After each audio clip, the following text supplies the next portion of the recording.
And that's another thing. It gave me so much joy. Like when I went to my engineering classes, it was like I was walking in there like, oh, hello, professor. Hey, everybody. Give people permission to spend money with you. If you don't set that piece at $500, you never gave them permission to spend $500. That should be a new title. Yes, That's your new title. Who else do you know has called themselves? How much? I want you to explain this. How much are you gonna have to pay for college with all your grants and stuff? How much are you gonna have to pay? Like how much do I pay now? Like for school? Oh, truth in the air, let it speak. Welcome back to another episode of Creative Roots Podcast, where seeds sown become visions grown. This episode is a very special episode. You know what? I said it almost every episode too, don't I? Don't I, Shamar? Yes, sir. Every episode is a special episode because we get to sit with a new creative talking about something new, even if we've already talked about it. Because everybody's mindset when it comes to things are different, which is the name of this young lady's company. And I know I haven't told y'all yet. It's just, sometimes you just have to get things out. You just have to be a little empty-headed. You know what I'm saying? Today's episode, as Shamar's preparing, because you know I'm about to talk junk today. I've been talking junk all day. I've been petty all day, y'all. So I'm going to try to be unpetty. The person sitting across from me is my lovely niece, my oldest niece. The niece that was with me all the time. As long as she was able to go, she was there, okay? This young lady is a junior at A&T, Aggie Pride. I wanted to go to A&T so bad, but things just didn't work out. We'll talk about that later. She is a fashionista. Is that what it's called? what, the major? No. Listen, let me go ahead and get her on camera. This is my niece, MaShayla, okay? Hi. And she is the owner of Headed Apparel. Yes. I'm going to allow you to introduce yourself to the people, and then the same moment I'm about to fix your mic, but you can go ahead and start talking. Hey everyone, my name is MaShayla, and I am the creator of my up-and-coming brand called Headed Apparel. And the name is kind of a play on words because, like, when I think of fashion, it just kind of comes to me. Like, I never have to like sit too long on it or like think too hard about what I want to wear because I know it's going to come together. Like my uncle said, I'm a junior, and my major is fashion merchandising and design. And at the end of my school year, I hope to flourish and, build upon my brand while also getting those necessary skills, but through working like high fashion brands as like a creative designer, because that's what I want to do. Are you done talking? Yeah. I wasn't ready. So, as a special tribute to you and my guest that Crisscross. I love Crisscross so endearingly. applesauce. We going crisscross applesauce, and we're going to see how long your uncle can hold this pose. Before you're like, oh. Yeah. So. Real quick, before you get started, can you let them know I got a mic? I mean, finally. Are you mic'd up? Yes, I'm mic'd up. Listen, Shamar is mic'd up. Finally, more work for me.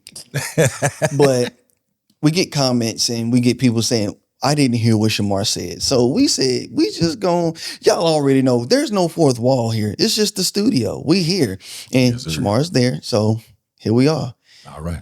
Now let's get back to the lovely Shay. So here we go. We're going to have to mute his mic later, y'all. You said fashion. Merchandising and design. I hate when I have to say that word because I don't say merchandising. It's merchandising. I don't know. I guess that's how I had to teach myself to spell it. But yeah. Man, it's so like you have to say the whole thing. Like even when you're writing it anywhere, they're like, don't just put fashion merchandising. Don't just put fashion design. You have to put the whole thing. So it's like. That sounds like one of your professors told you that. Oh, yeah. Because she's had people do that and they're like, well, we don't have a major like that. We don't have fashion merchandising or we don't have fashion design. So it's fashion merchandising and design. Mm-hmm. So what does that entail? So with that degree, you're kind of learning like the more business. So with the fashion merchandising, you're learning the more business side of the fashion industry. So that's more so buying the clothes, buying styling, and like visually putting the clothes up for display so that people want to buy them. And then the fashion design, obviously, that's more of the creative side. The creative side, which is more so you're making the clothes, you're analyzing the different textiles and fabrics and stuff like that. And you're kind of like there for the creation of the product, and the merchandising is there for the selling and advertising of the product. I'm trying to figure out how to reword that because that was a lot. I got it all. Mm-hmm. So you have an idea, you put it on paper, you create it, and then you say, okay, who's gonna buy this? Mm-hmm. Or vice versa. So in that whole thing, the design part of the major, that's okay, I have an idea. Here's the stuff to make it. Here's the finished product. And then the merchandising side is, okay, here's the finished product. I'm going to put it with this shirt and this necklace on a mannequin so that other people want to buy this product. So it's kind of like a two-part thing.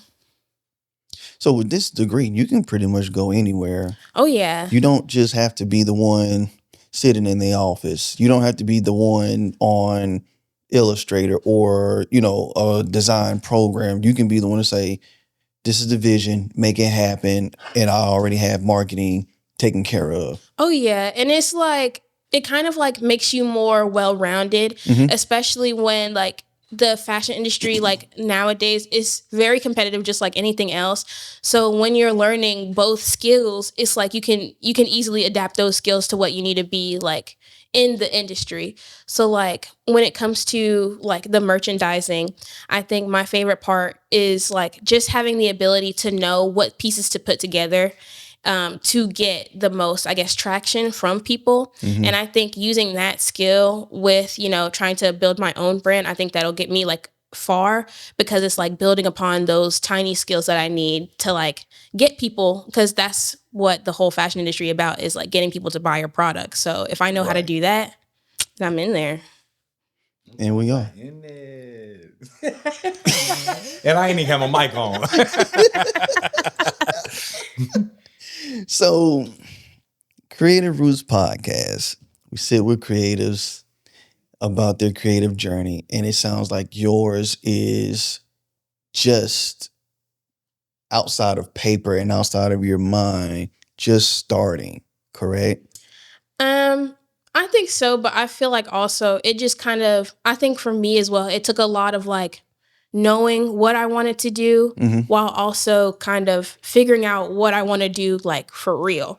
Because fashion merchandising design wasn't always my major. I started off with a mechanical engineering major because, back in high school, that's what I was doing all the time, like engineering. But then after, I didn't get introduced to fashion till COVID happened. Like, not to say I was dressing, any kind of way, but it's just I didn't really have a passion for it until I took those classes during COVID. I'm like, hey, this is something I want to do. And then finally, engineering is actually another thing that introduced me to fashion, because they had a competition that was like apparel construction, and I won third place. So I was just like, this is something that I like doing.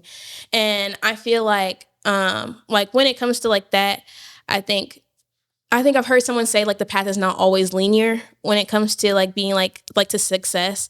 And so I think of the same thing with like being creative, because it's like, okay, I can be creative in this way and that way, but I'm trying to figure out what way I can be creative and still live comfortably, Yeah, because you want to pursue your passion, but you don't want to be broke doing it. Oh, yeah.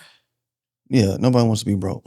So, so let's answer this question.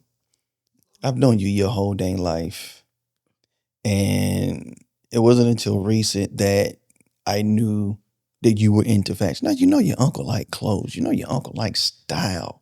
I don't care what nobody says, because I always wear black and gray. You can have style. Right. I still like to do some stuff. Step out every now and then. Put it on. Or Shamar say, you don't ever wear no white shirt. Why you got that shirt on today? Because I felt like it. You know what I'm saying? Right. I don't wear white. I don't wear white like that. So the question, what seed was planted to get you on this fashion journey? I think you've already spoken to it, but let's go a little bit deeper if we can. Okay, so this is so funny. So I was at so this was like the initial start of like, okay, I want to do something that's like not engineering. So I was in Qdoba at school, and one of my friends, he brought his mom. I guess his mom was in town for like we have like a parent day at school. So his mom, so they walked in and they're like, oh my gosh, hey, MaShayla. So they tell me, so his mom asked me like, what did I want to do with my mechanical engineering major after school? So I was just like, oh yeah, I just want to work at Duke and, contribute and be a good mechanical engineer. However, I do also enjoy fashion on the side. So I would kind of want to start my own business. And that's when and then also I was failing chemistry. God. Not that was unrelated, but I was just thinking in my head, I was just like, man, maybe this isn't for me because I wasn't doing as good as I thought I was gonna do. And so it was like I couldn't even give a straight answer as to what I wanted to do after with the major. So it kind of made me feel like, oh, well, maybe I'm not in the right space. Like I know I'm supposed to be in college, but I don't think that I was in the right space that I was supposed to be in college. So after that, I think another thing was like the crowd I was hanging around. It was just like I was surrounding myself with people who they had like majors similar to me, but they weren't doing what they were supposed to. Like always partying, staying up late but not getting our homework done. And I felt like some of those habits like rubbed off on me. Like I think the catalyst was when we were all hanging out and I was like, hey, we have to go because I have an exam. And I show up to my exam 5 minutes late. And so I was just like, okay, something needs to change. And one of my friends had told me that they have a fashion design program at the school. So I started looking more into it and I started thinking like, this is actually something I want to do. Cause it's like, when it came to like changing my major, I had to have that sit down with myself because I could potentially lose my funding for the school. Cause it's like, I've got all of these like scholarships through like, STEM and engineering. So it's like, if I were to change, would everything just kind of go away or like, would I have to start over? How much, I want you to explain this. How much are you going to have to pay for college with all your grants and stuff? How much are you going to have to pay? Like how much do I pay now? Like for school? Oh, nothing. Exactly. That's all I needed you to say. That's all I wanted you to say. This child has basically a full ride because she did what she was supposed to do, when she was supposed to do it, the way she was supposed to do it, and then some. So I just applaud you for that because a lot of people your age are not that focused on, I'm not trying to pay for this. Right. I'm going to instantly be in debt before I'm called an adult. And it starts really early because I think because I have friends that, every day I wake up grateful that I'm able to go to school with I'm able to go to school and not have to worry about paying anything back and being able to have, a refund check on top of that. Because I know some of my friends aren't able to have that. So it's like, when I think about it, it's just like, it starts early. It really does. Like in high school, I think even in middle school, I was thinking about, okay, what college do I want to go to? Like at first I wanted to go to like an Ivy League school, like Princeton. And then like, as I grew up, like I just knew like grades just had to stay on top for me. And I think because grades were at the center, it kind of like, it was like a domino effect more so because it's like, okay, I got to have good grades because I want to get into a good school. And then I want to get into a good school because I want to go to college. And then it's like, I had to know that, okay, college costs money. And then it's like, I'm not rich, so how am I going to get this money? So it's like, I got to do good in school in order to get the money, So it's just like, I had to play my cards right and do what I was supposed to do and then it's also a thing of like having that discipline in yourself to keep doing what you're supposed to do, because after a while, even with the scholarships, they ask you like to do things, but it's more so like on the back burner. And so you still have to like challenge yourself, like, okay, I have to set time aside for this so I won't lose this scholarship. And it's just more so like that kind of, like having it still. To me, it's still motivation for you not to be like, well, I got a full ride. I can do whatever I want and get out here and, cut up cut of food. Yeah, You know, definitely. And I think that's like you said, like that definitely is a motivator because it's like, not to say I'm on borrowed time, but it's like, yes, this is my money that I earned, but I want to keep earning it. And I want to be in a point where I can earn more money for doing better in school. You know what I mean? Mm-hmm. And it's like, I know that if they have a certain expectation for me, because it's like, even though I have an expectation for myself, I have to hold myself to a higher expectation in order to just keep myself like in the clear and like just not have to worry about like, oh, am I, could I potentially lose this, or are they checking on me for this, So instead of going into it with the negative mindset of, I got to make sure that I do this, you put yourself already at a higher level. So whatever it is that they're asking for is, in a sense, for lack of words, beneath you. So it's just easy to knock out. I think, like, in a sense, yes, because it's like with that higher standard, it's like it came from like my parents being in the school, like growing up, like being the teacher and stuff like that. So it's like I know, like, oh, I can't skip or I can't, hang out with my friends in the bathroom.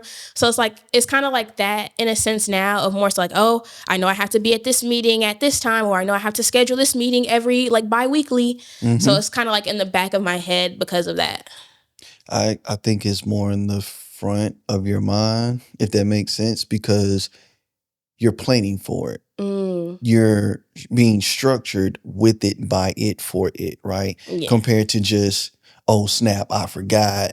Oh, I got to go do this. Now you have to change things. You know when things are supposed to take place, and you know that you have to be there in order for you to continue to receive what you're getting. Yes. Yeah. Okay, so you can go back to finish answering the question. You probably don't even remember the question. Oh, yeah, about like going in deeper about like how I got into fashion, right? Yeah. That question? Oh, okay. The seeds that was planted. Yeah. Oh, yeah. So I think, after that, then I think after, noticing I was around the wrong crowd and, not knowing a solid answer to give with the engineering major, I just finally talked to my advisor and I was like, hey, I think this major would be something better for me. And once I started talking to my advisor, because I had to switch advisors, and she was just so opening, and it made me really excited. And then that was like the point of where, while I was talking to my advisor, I was also talking to my scholarship advisor, because they were like, okay, well, let's check to see if this major is actually, offered within our program. And after they came back, because I was prepared for them to say, okay, like, MaShayla, I'm so happy for you for changing your major, but we can't support you. But no, they were like, oh, yes, like you can do fashion design here. Like, yes, you can have that major. I was like, I literally cried because I was just like, I can do what I want to do. Like that also gave me motivation, because it's just like, okay, now I can do what I need to do without having to worry about, stressing myself about how I'm going to pay for what I want to do. Mm-hmm. And then once I got into so after the summer and stuff like that, after I got into those classes, I had taught myself how to sew, but it was so bad. Like I would sew with the lever foot up. All the strings would be all like tangled together. But after I was in that first sewing class, it was kind of like I knew everything, but she could tell me how to do one thing once, and I would just, okay, I can do this. And already in my mind, I'm thinking about, okay, I can use this technique for this shirt or this pair of pants. I can use this pattern for this. And it's like, and it was so funny. Every time I walk in class, every time we would learn something new, I would say, everybody should just, okay, this is kind of funny, but I'm like, everybody should just show up to class naked, because nobody needs to wear anything else, because I can like sew the best now. Now that I have these skills, like, oh yeah, nobody can put on anything better than me. But I just feel like, and that's another thing, it gave me so much joy. Like when I went to my engineering classes, it was like I was walking in there like, oh, hello, professor. Hey, everybody. Let's get this degree. You were here because this is what you signed up for, not what you wanted to do, which makes a huge difference. And it does, because it's like you would think that those two things are synonymous, but they're not. Because it's like you can be there for something you signed up for, but not have the motivation to be like, oh yeah, like excited to do it, and giving off that, like, I guess, light and energy that everybody can get back to where it's a positive space. Because like it was some days where I would just walk in class and just not talk to anybody. But now it's like compared to how I am in my other classes, like in my fashion classes, I may not know everybody in the class, but I'm still cordial and talk to everybody because this is where I want to be at. Mm-hmm. And even in my like sewing classes, like I'm there early, like I'm excited to sew, or even I'll like come in with my own projects to start sewing before class. Like it's just like that There's passion. a passion. Mhm. See, there you go. There's a passion for it. Not just well, let me make this because somebody asked. It's just, what am I gonna make today? Right. And I think those engineering skills, because it's like with fashion design and engineering, those are two like different things, but engineering kind of like carries in a lot of different things that we do today. Mm-hmm. And sometimes like I'll be like, oh yeah, I'll be funny. I'll be like, oh yeah, I'm an apparel engineer, because it's like the design process, like the brainstorming process is kind of the same, and the deconstruction and using different softwares to make clothes or like mock up clothes, they're like not the same, but they have similar properties. Mm-hmm. So it's like I have that like adaptability to try to like to transfer over those skills. Like sometimes when I look at shirts, I can see the deconstructed shirt. Like sometimes, or like I'll take a picture of like seams of a dress or something, and then I'll recreate those on a different fabric. And I think like that aspect, like that engineering aspect of being able to break things down to build something else up is like what kind of carries me as well. Apparel engineer. That should be a new title. Yes. That's your new title. Who else do you know has called themselves an apparel engineer? Shamar, you ever heard of that? Nope. Oh, me neither. I have not and heard then of his that. mic ain't even on. It wasn't. His mic ain't even on. So, apparel engineer. I like the way that sounds. I'm just gonna put that out there. We're gonna have to talk. I mean, we're always gonna have to talk, but yeah. So, engineering, mechanical engineering, intertwined with fashion, merchandising, and design. You are in a space where you wake up with a smile on your face. Oh yeah. Your TikTok and your Instagram, I see them. I'm always, what is this child doing? And I'm like, she made that? Oh yeah. And then I'm like, how? But you know, your uncle is always want to know how. So I'll give him a couple examples. So there's this, for the first week of school, I either made or tailored all of my outfits that day. And I think when it comes to making certain things, there's different techniques I like to use. So it's either upcycling, starting from a pattern, or freestyling. Mm-hmm. And so the first outfit I had on was just like a pair of, I think they were like yellow Gap capris, and this shirt I had made. And with the shirt, you can get patterns from like Walmart, Michael's, or, the former Joann's before they closed down. But you can get different patterns. And I think learning how to make clothes from patterns was what we learned last year in my at school. And so I utilized the skills that I used in class to make that shirt. And then with the capris, I thrifted those because I think even now times I try to take a more like environmentally cautious approach to fashion, just because like there's a lot of fast fashion companies out there, and the quality is bad. Like the prices may be good, but the quality is bad, and you end up throwing them away after a couple wears. So you're basically paying for what you get. You get what you pay for. Oh yeah. Just because this is cute, it's $15, or it's probably going to last 15 minutes. Right. And it literally, sometimes most clothes, they don't even make it through like the second wash. So it's like, I was like, okay, so by thrifting, you can get quality clothes for cheap. Like, it's like, I got those Gap jeans, not jeans, the Gap capris for like, what? I think they were like $8 because at Goodwill, I think it's like $8 for like jeans. But those, I had just like made them a little low rise, so I just tailored those a little bit. Then the second outfit I made, it was also from a pattern. And I was looking so long for a muumuu pattern, but not the ones that's just like around the house, but like something that you can wear outside. And I think like the appropriate like clothing term for it is called a kaftan, I think, but I can't remember how to spell it though. So don't ask me how to spell it. Don't give me the line because I don't even know what you just said. But it's just like that long dress. And I had found a pattern at Walmart. And I used the pattern for that one. And I also, and when one of my cousins seen it, she was like, "Oh my gosh, can you make me one?" So I made her one. And then there was a shirt I had seen. So usually sometimes I get my fabric from my fashion class because she's like, "Oh yeah, y'all can take this fabric, like it's free," and it's like large rolls of it. So it was one fabric that I had used, and it was just like kind of like translucent. And so I was like, okay, what am I going to do with this? Like, I want to make it into something, but I don't want to show nothing off. So I had bought, so it's kind of funny. I had bought a pair, like it was like these, so I seen this shirt somewhere and it was like a bunch of like underwear on it, but it was in a very stylistic way. I know it sounds crazy. Underwear patterned, or it was literally like not used. They were not used, but it was just like, it was like underwear like embroidered to the shirt.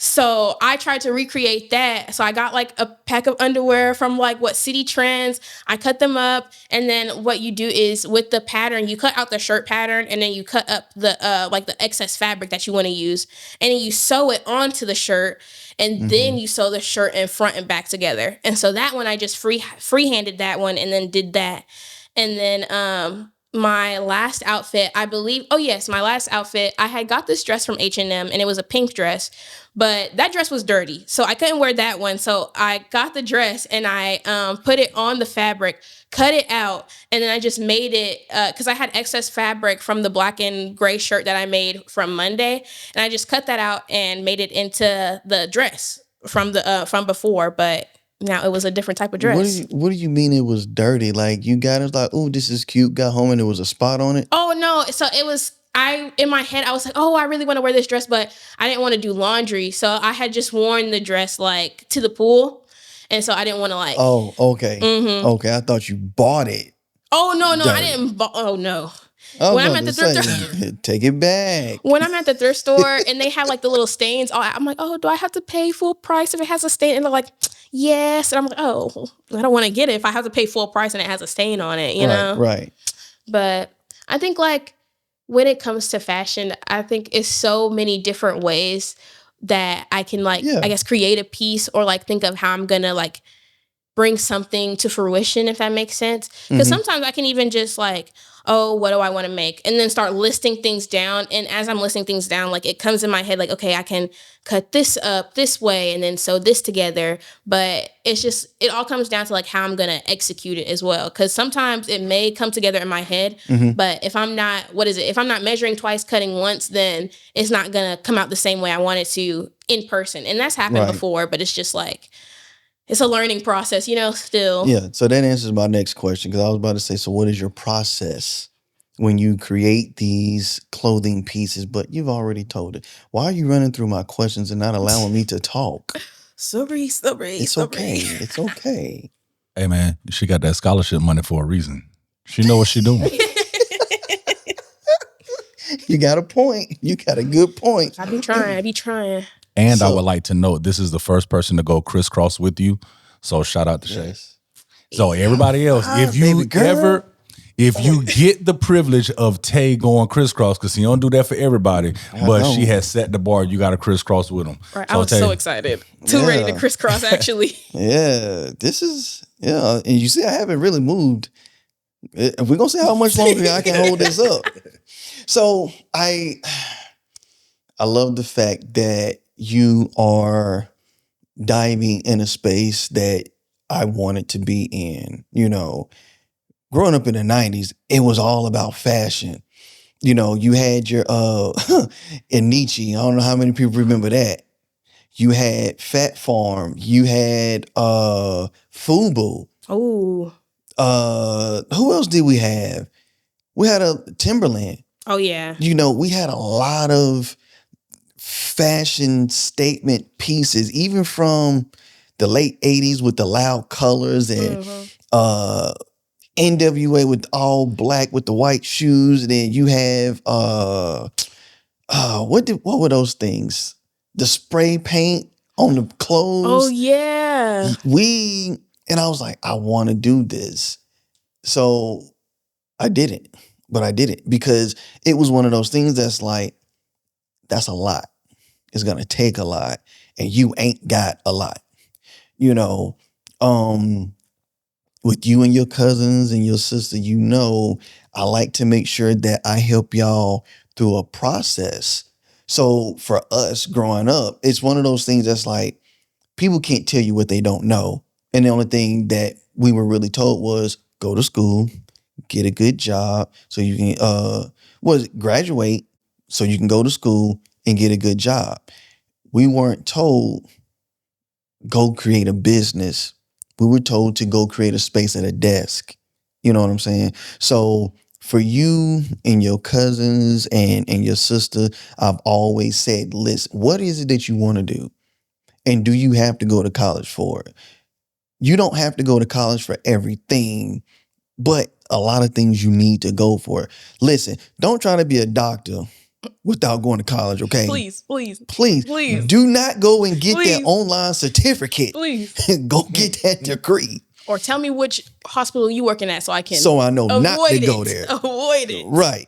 So with that, I know your support has been, I don't know, because we haven't had that conversation. I know you know that I'm going to support, right? So how has your support system been since you've switched majors and you're doing what you love doing? I think honestly, my support system really has been there for me because I think for them, they just have like a lot of confidence in my abilities as much as I have confidence in my abilities. Mm-hmm. So it's more so like, oh, you changed your major? You know what you're doing? As long as you know what you're doing. Because it's like, I never want to be in a space like, it's like some people I know, this is like their third major change. It's like, I never want to be in a space where it's like, oh, I think I know what I'm doing. I think I want to be here. But because it's like in my head, it was more so you got one chance to change. Like you can't keep doing this every year. You only get not one shot. Do not miss your chance I'm to saying. blow. Opportunity comes Real. once in a lifetime. Okay, I'm done. Song's over. Song's over. Okay. But it was it was just like, I think, but on the other hand, it was more so my internal feelings of like, what if my support system doesn't think this is, something that could work? Because the fashion industry is very like make it, break it.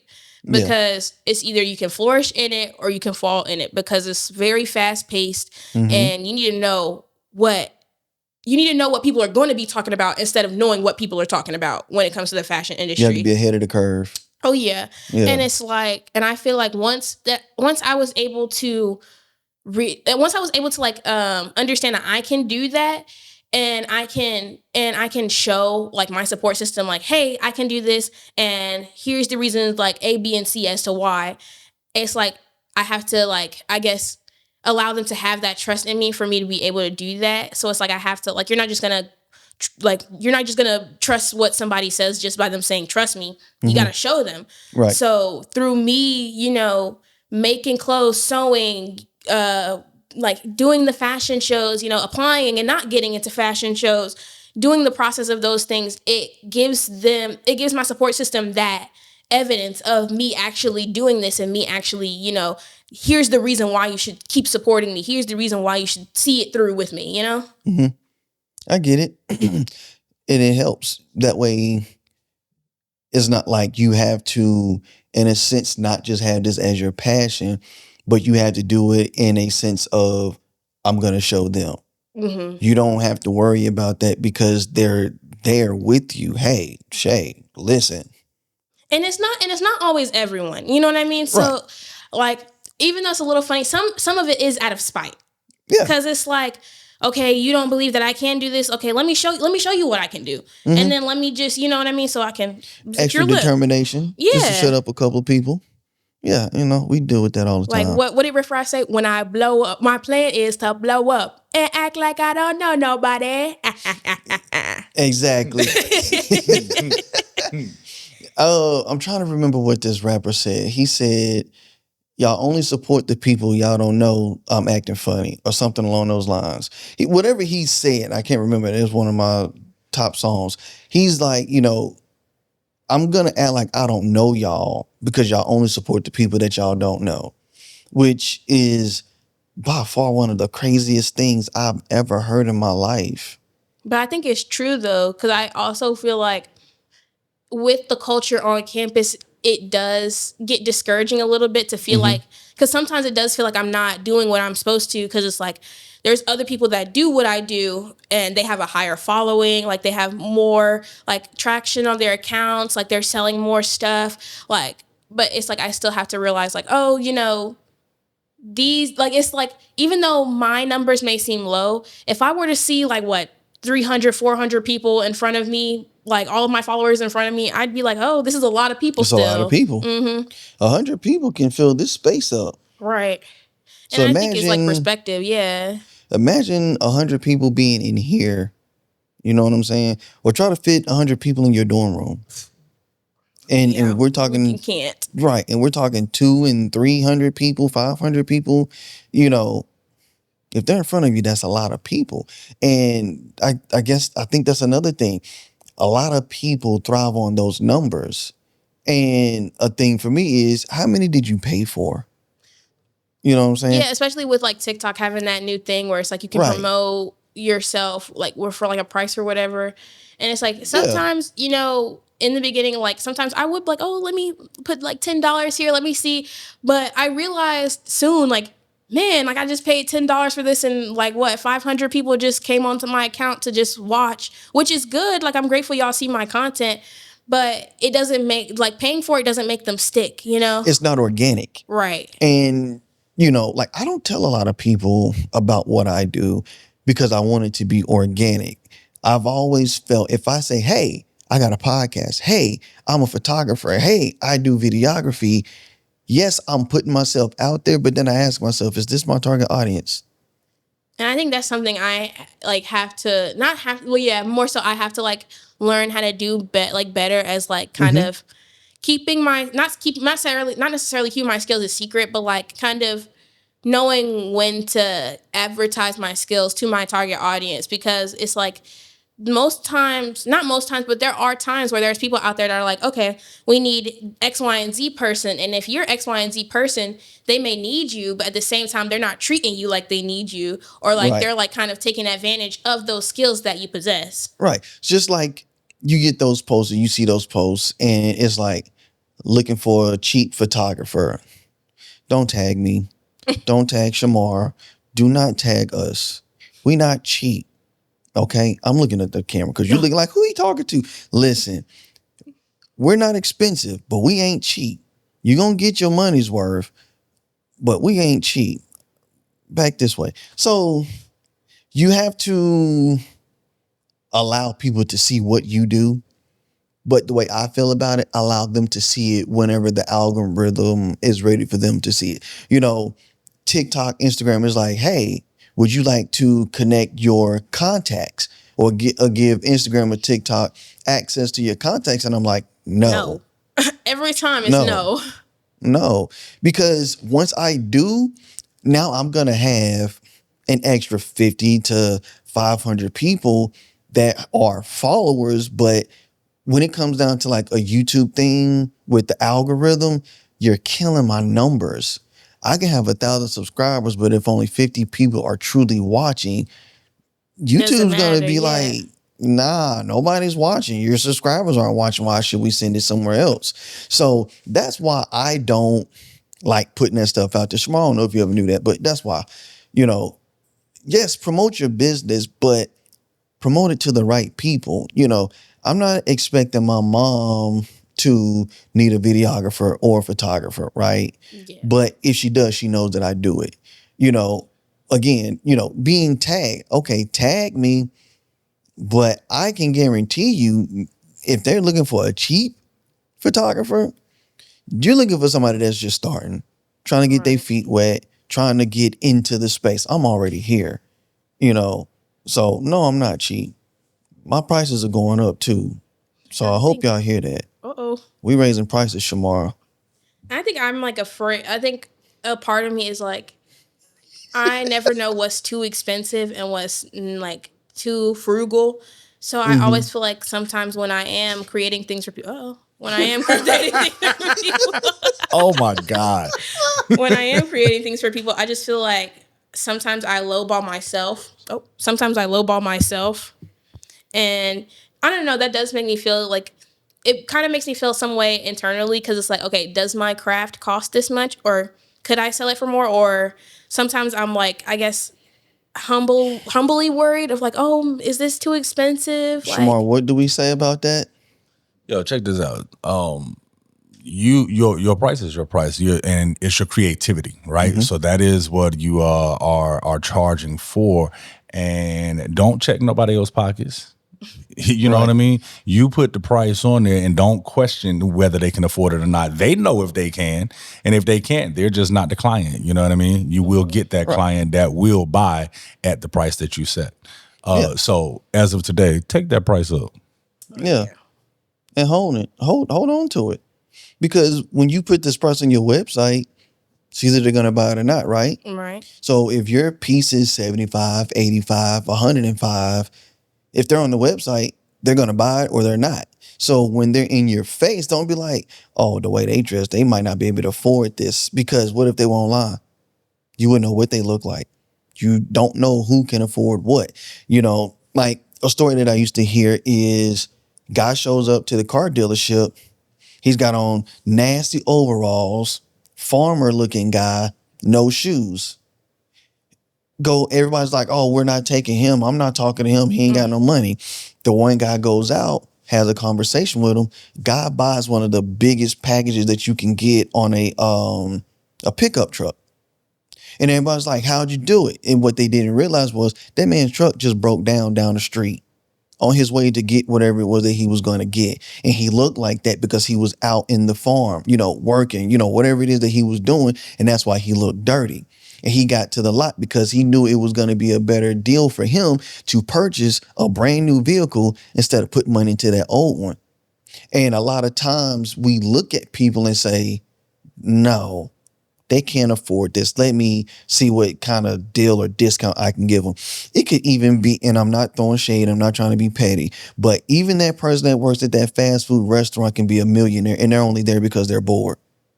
You know what I'm saying? Mm-hmm. So you have to set your price, like Shamar said. Set your price, hold it. And when they ask for a discount, you still hold on to it and say, no. The only way I feel to give a discount, what can you do for me? And you can't say, oh, I'll tell everybody about you, because that's not enough.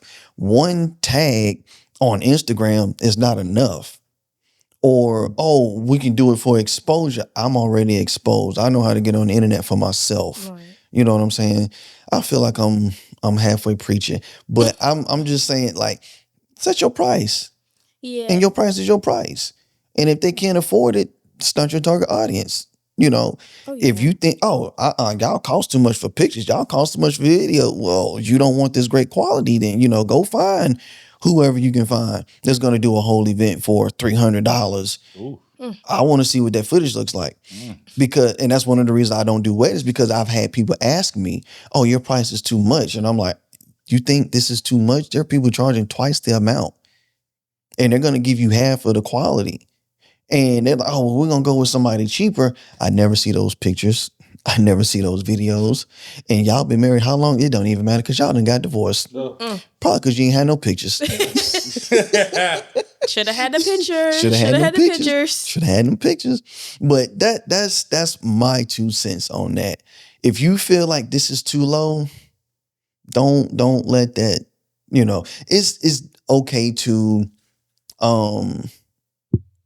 compare. Somebody else is doing the same thing. Where are their prices?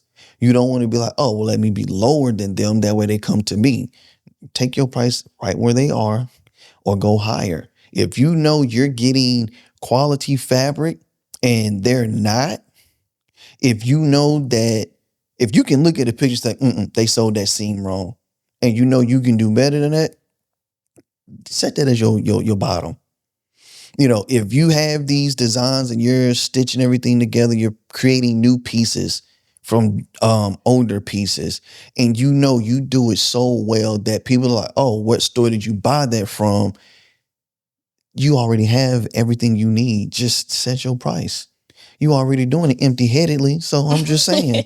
I just get like a little bit of like a part of me, it just gets anxious. And I know it's like, it's not even like, oh, like I don't have this or I don't know how to do this. It's more so like, I'm just anxious of like, I guess like the volume that I would have to do it in, or like, I think it's more so like that just initial start. You know, like it's always like going to the gym. Like, oh, I don't want to go to the gym, but then when you finally go, it's like, okay, I love going to the gym. So I think that's what it is for me as well, because it's like I create pieces and like I kind of like do like freelance like sewing and stuff like that, and I feel like my prices with those are like kind of good, and I feel like they also build on my skills so that I'm able to drop a line, because I think I really do want to like make like things of like a greater volume, so like where I can like see somebody walking, like, oh yeah, I made that shirt, or you know what I mean, or like just be on campus with it and have like local people on campus or like my peers even like, oh yeah, like I would like to buy this shirt. Like I see people all the time, like when it's hot,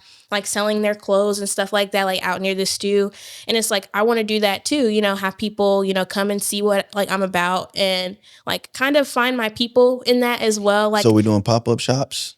I want to start doing that. Yeah. We'll talk. Hey, can I jump in there? Is one more thing. I'll give you advice.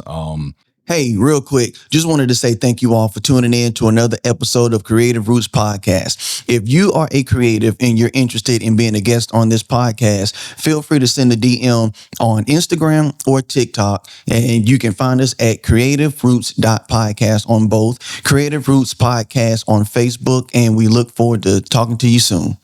Back to the episode. Hey, can I jump in there? Is one more thing. I'll give you advice.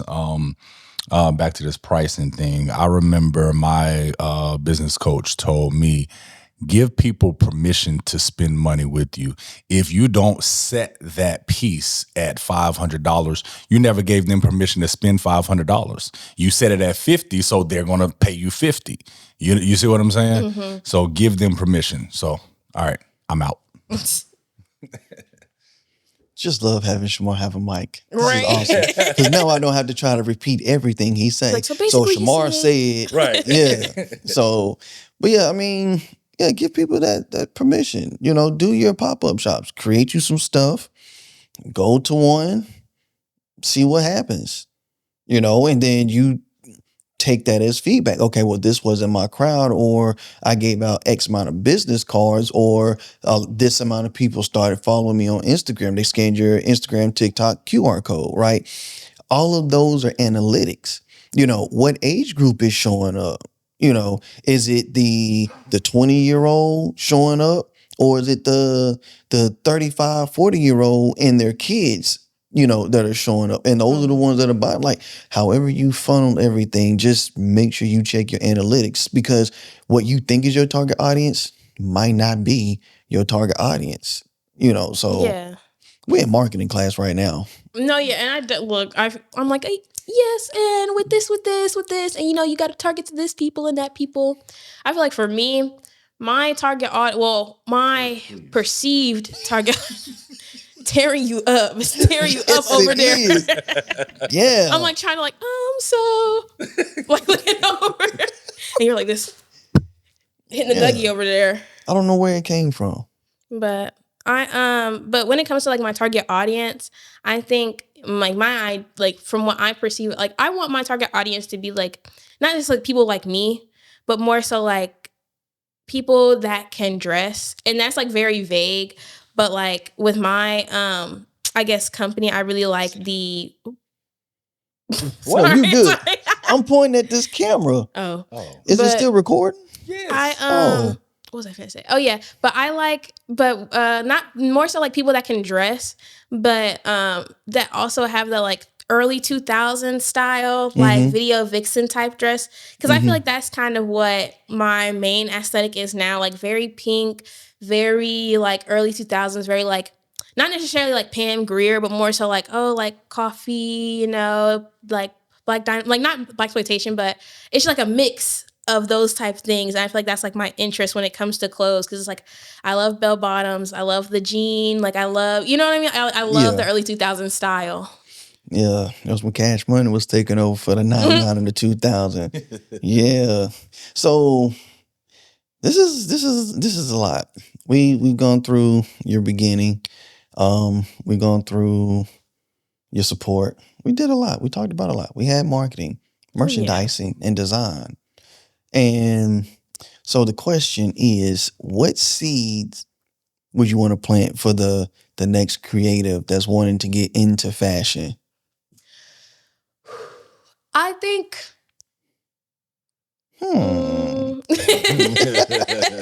I think honestly, it would be just like kind of tune out a lot of naysaying. Because especially with like a creative field or being like within a creative field, there's a lot of naysay because it's not something that's it's not the traditional moneymaker. Mm-hmm. And when it comes, and I feel like what deters a lot of people is that it's not, when they're thinking, like you said, when they're thinking about like, okay, go to school, graduate, get a good job, they don't think about how like the creative space can be a good job because of how shunned it is. Everybody loves television, everybody loves art, everybody loves music, but everybody hates but everybody hates that process of like, oh, like they are not, I don't know if they're going to make it. Like you're trying to make it in the music industry, you know, you have to really have it. Or like even things like within the fashion industry, like, oh, do you really think you can sew that good? Like it's like preconceived like judging, I guess. Like before you're even in the space, you're like people are like, oh, I don't know if you have the ability to do that. So it's kind of like take what they're saying with a grain of salt. That I had this conversation with multiple people. A lot of people are projecting their mindset about the thing that you're trying to do onto you. Mm-hmm. So when they say, oh, I don't know if are you sure you can do fashion? That's because in their mind, they could not see themselves doing that. You know, same thing with, oh, you gonna start a media company? Or you gonna pursue doing video? You're gonna do a podcast? Is just because you can't don't mean I can't. Right. And I feel like I used to work at this barbecue restaurant, and I remember one lady, I was telling her about my major change because like it was just like, you know, chit chatter with the coworkers, and she's like, oh yeah, like I used to like have a major like that, but you know, I didn't follow through with it, and my heart literally dropped to the floor because I'm like, okay, you're 30 something, and you're like, not no shame to anybody, but it's like, you're 30 something, you said you want to do the same thing as me. So then I started asking more questions. I'm like, oh, so did you know how to sew? And she's like, oh no, I didn't. And so then I just let out a sigh of relief because I'm just like, okay. I'm like, okay, maybe, you know, I'm a little bit better in this, like, let me try, like I'm still good, like I'm still in the clear. But I feel like when it comes to like that naysaying, it's hard, like you said, like it's hard to, when like they're projecting, it's hard to take it with a grain of salt because it's just like, it kind of gets in your head because now with their thinking, you're like, okay, they're like, oh, I could never do that. And now you're thinking, well, could I do that? Like, is this impossible for me to do?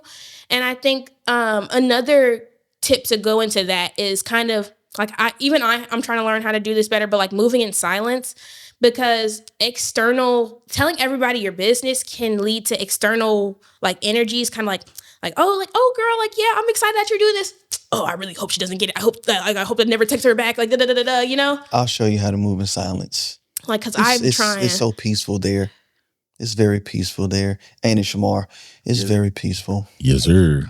I really be trying, but I think like those two skills, like in tangent, definitely can propel you very far, because like yeah, get them words together. You're right. And then also not being afraid to just like, even though you know you don't have all the eggs in the same basket, as long as you got like 3 or 4 of them in there, you can start doing what you need to do. So like, because like for me, it's more so applying to get external fashion like knowledge, like through internships and stuff like that, like as a creative. Sometimes I'm afraid to like, oh, well, I don't have this skill or I don't have that skill, so I'm not going to apply for this.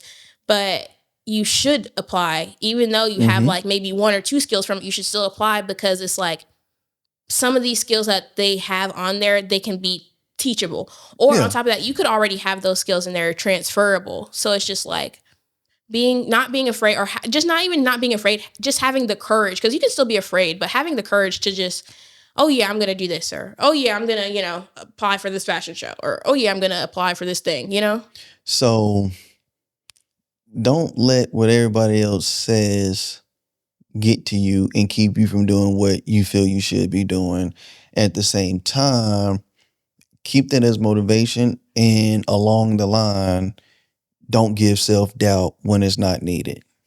Did I paraphrase that up real well? Yes. You're And so it sounds welcome. like and it sounds like a little bit confusing, but when you put it into practice, it's not really, because it's like, I feel like once you stop talking about everything you're about to do and like And kind just of do like, it. yes, or even like be Batman a little bit about it, like just like, Yeah. oh yeah, I'm doing a show, and not Yeah. no more information. And just keep people like, I think the main thing is like keep people guessing, so that way they don't have room to doubt you because they don't know what's going on, you know? The more you give, the more you give people something to doubt. Yes. Because if you say, like, if I say, well, Shamar, by the end of the year, I'm going to do 5 short films. I know good and doggone well I'm not going to get these 5 short films done. But if I don't get them done, then Shamar could be like, oh, I knew you weren't going to get them done. Now I'm either having to hold myself to this standard, or I'm going to have to come back and be like, well, maybe I'm not. So now I'm off-putting my doubt about what I said. So when you just be like, yeah, I'm working on some stuff. I don't want to talk about it, but I'm working on some stuff. It doesn't matter what you do. When you give something, people are going to say, oh, so he was working on something. She was working on something. Okay. So they were doing something. You know what I'm saying? Mm-hmm. So yeah, I'm with you. I get it. Oh, they got it because I got it. Right. So this part of the show, I am going to allow you to ask me a question. Okay. Think about it. Can I have $30? No, I'm joking. I'm joking. I was about to say, that is not the type of question I wanted. No. I think my question would be like, when you're excited about doing things, Mm-hmm. and you're that excited, like it's like you were excited because you, like, this is like an accomplishment, or like you're doing something.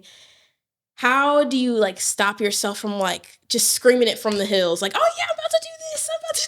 Like, because I think for me, it's always about like, I'm so excited and passionate about doing things. You feel like you have to tell somebody? Yes. And it doesn't matter who, like, not even, it doesn't matter who I tell, because it's not like I'm telling any and everybody. Right. But I think like my question is, how do you keep that, like not keep everything inside, but more so like kind of keep it concealed and not tell too much information to the point where you're like, self-doubting if you can do what you need to get done?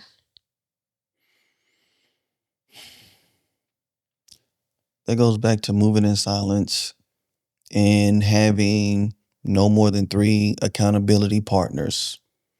So I said I'm working on a short film. I told Shamar, I told Chandra, and I told somebody else. I talked to Cut, because Cut was the one helping me film everything leading up to the short film. I know they're not going to tell anybody, but if I don't get something done, it's, hey, what'd you get done? And it's like, nothing. And I got fussed at so much from Shamar and Cut. I literally shot the whole thing in 2 days. I had the whole thing edited in 1 day. Music, sound clips, everything was cut. And that thing was what, Shamar, 9 minutes? Okay, yeah, short film. That's about right. So you just have to know who you can tell and give details, know who you can tell, give details and elaborate, and have that person also possibly help you have this idea, and then that person helps you break down, okay, before you get here, you need to do this, and kind of help you work backwards. So I know if I say certain things to Shamar, if I'm like, hey, Shamar, by the end of the year, this short film is coming out. Shamar will be the one to be like, text me and say something like, you got 66 days. 7 days. Counting the days. I will see Shamar and he'll be like, everything is still in the studio. I'm going to assume you didn't shoot anything this week. And then it's like, how you plan on shooting if your camera's here? So I'm being fussed at and being held accountable to what I said I feel and know I should be doing, right? Tay, we got this slider up here and ain't nobody using it. And I'm like, I don't know what to use it for yet. And I figured it out finally. See? Yeah. He said that the other day too. But it's just to keep yourself from screaming, oh my gosh, I got this great idea. Know who you can just talk to. Hey, so check this out, right? This is what I got planned. This is what I'm thinking. This is just an idea. I haven't broken anything down, but I know you're one of those people that are like, no, or why? I don't expect anybody to be like, yeah, let's do it if I haven't really explained anything. Right. Some people you don't have to explain anything to. And they're there. They're with you. They get it. So you saying that I'm imagining that you would do it X, Y, and Z. When it's like, yo, you get it. And I didn't even have to explain it. Other people's like, no, why would you do that? What does that mean? Like Empty-Headed Apparel. Why would you name it that? And then you give your elevator pitch and it's like, oh, like, yeah, I get it. I got it. Okay. But you have to know who your initial support team is when it comes to that. A lot of people can support the vision or the outcome, but a lot of people can't help you with the vision. Am I wording that right? Yeah, like a lot of people can't help you like with the process or like trust the process.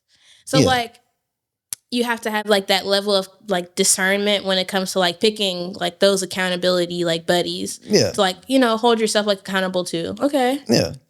So that's what I do. That's how we do it. And then it's always beautiful after you get it done. That's when you tell the world. You know what I'm saying? Yeah. And then at that moment, you don't really have to tell them. You just show them.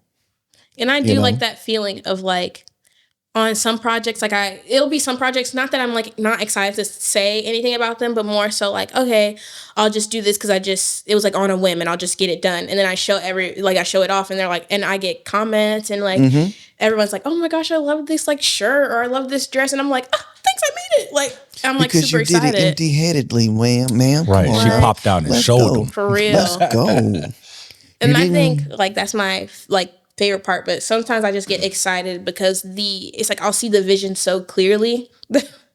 I'll see the vision so clearly that I'm able to like, I'm like, oh yeah, let me just go ahead and tell people because I already know that I'm going to be able to do it. But then it's more so like, oh, are you going to be able to do it? Like, you didn't sew this part correctly. You just sewed the whole back of your shirt on backwards. And it's just like now that self-doubt because it's like, okay, dang, I shouldn't have said too much too soon. Right. So yeah, we move in silence, but when we do something, we put it out there. We don't have to worry about it because it's done. So regardless of what anybody has to say, I don't care. I did it anyway. It's done. Right. So yeah. So check this out. We're at the end of the episode. Mm-hmm. Yes. Please let these lovely people know where they can find you. Okay, everyone. So you can find me on Instagram and TikTok at xyz._ShayTV. And you can find Empty-Headed, my online portfolio on Instagram, empty_the brand, but instead of an E, you use a 3. And yeah. Yeah. So this has been another great episode of Creative Roots Podcast, where seeds sown become visions grown. You got any last words, Shamar? All right, when I took this mic, it was for me to jump in there, but you kept calling me and getting me to answer stuff, and I was over here doing other things, but yeah, we're going to work on that. But we appreciate y'all tuning in. Shout out to Charlotte Podcast Studio. I would like to thank us. Peace. Deuce. was so good. That was good. Yes.